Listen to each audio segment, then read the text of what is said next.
October 5th will mark the 60th anniversary of the James Bond franchise.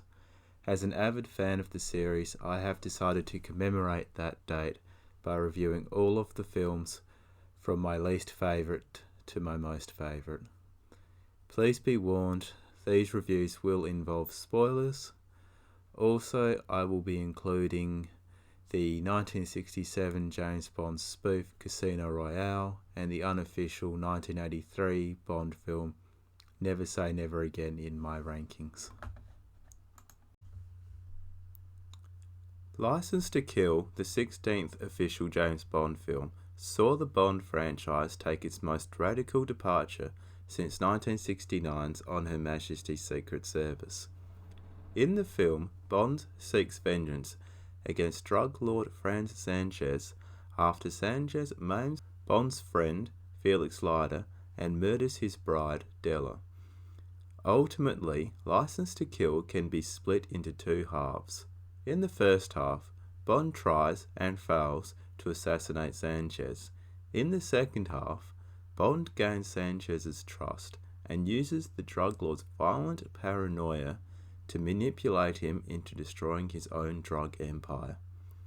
The film does feature a subplot concerning Stinger missiles, but it is hardly used or explained.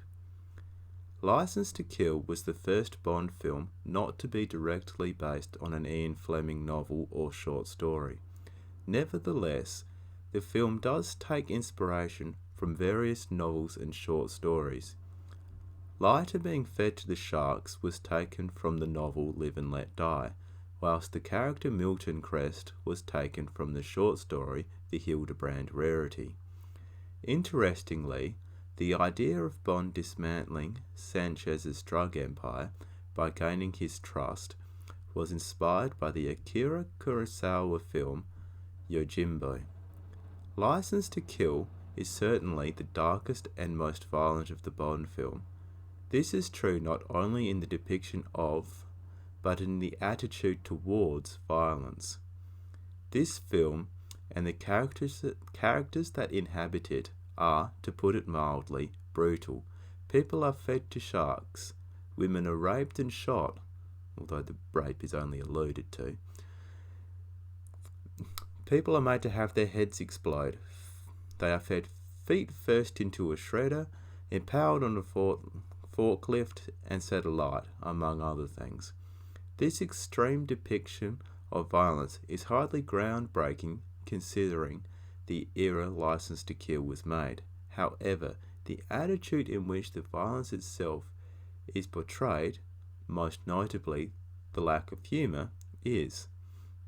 It is also interesting to note that there is very little sex in the film. Yes, Bond has sex with a couple of women, and yes, the relationship between Sanchez and Lupe is a key plot element. However, there is very little in the way of charm or seduction. James Bond himself comes across as a very dark character. Timothy Dalton portrays him, quite credibly to his credit, as a man on the edge, a man who appears on the verge of exploding with violent rage. Speaking of Bond girls, they leave a lot to be desired. Pam Bouvier may be a tough fighter pilot, but I find her neither physically nor emotionally appealing. Similarly, Lupe Lamora may be the film's damsel in distress, but Talisa Soto can hardly be described as a powerhouse in the acting department. Bond's relationship with either girl comes across as phony. It is as though the screenwriters wrote the script first and then shoehorned in some romance after the fact. Licence to Kill features Q in his longest role, with the possible exception of Ben Whishaw in some of the Daniel Craig films. I'm not entirely sure that I like the idea of Q in the field, though it seems to work in the film. However, as later Bond films will attest, trying to depict Q as a field agent doesn't always bode well. By far, the standout characters in Licence to Kill are the villains, Heller, Perez, and Braun are, admittedly, hardly memorable, but at least they had personalities. Milton Crest is sleazy, the kind of man you love to hate. His death in the decompression chamber is one of the most memorable in the series. Dario is a sadistic sociopath. He's actually one of the few villains in the series who is actually scary. The most interesting villain, however, is Fran Sanchez, a villain who has literally been ripped from the headlines. Sanchez can be described as charming on the one hand and psychotic on the other. He's one of the best developed villains in the series. His insistence on absolute loyalty and his violent revenge on anyone who betrays him is a key plot point in the film. It is interesting to note that all the violence Sanchez inflicts on others comes as a response to something that has been done to him first. The production values on License to Kill can hardly be described as bright and cheerful. What can be said, however, is that they suit the film's gritty, down-to-earth quality. Michael Kamen's score is hard-hitting, although I'd hardly describe the title song as fitting the overall tone of the film itself.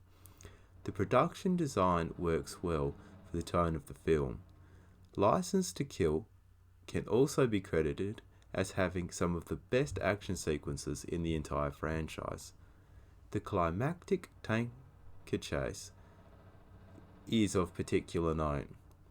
Perhaps the only blip is Bond's awful wardrobe.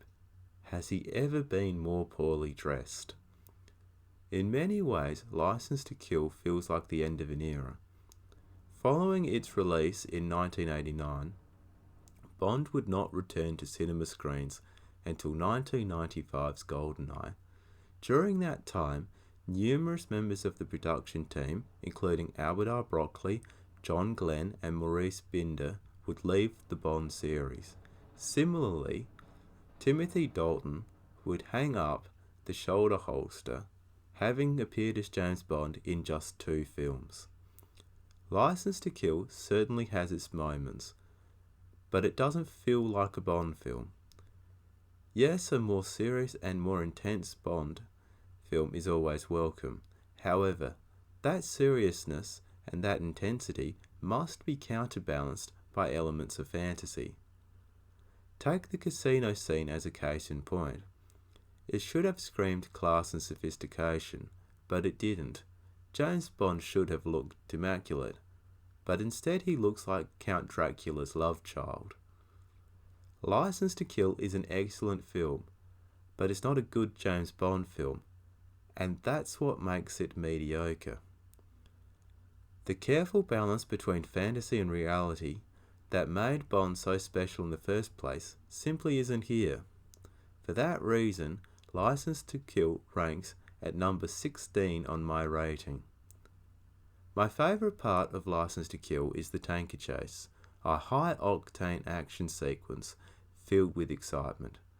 Remember, they used real trucks and real stuntmen in that sequence. There's no CGI, there's no green screen, there's no trickery. It's all real.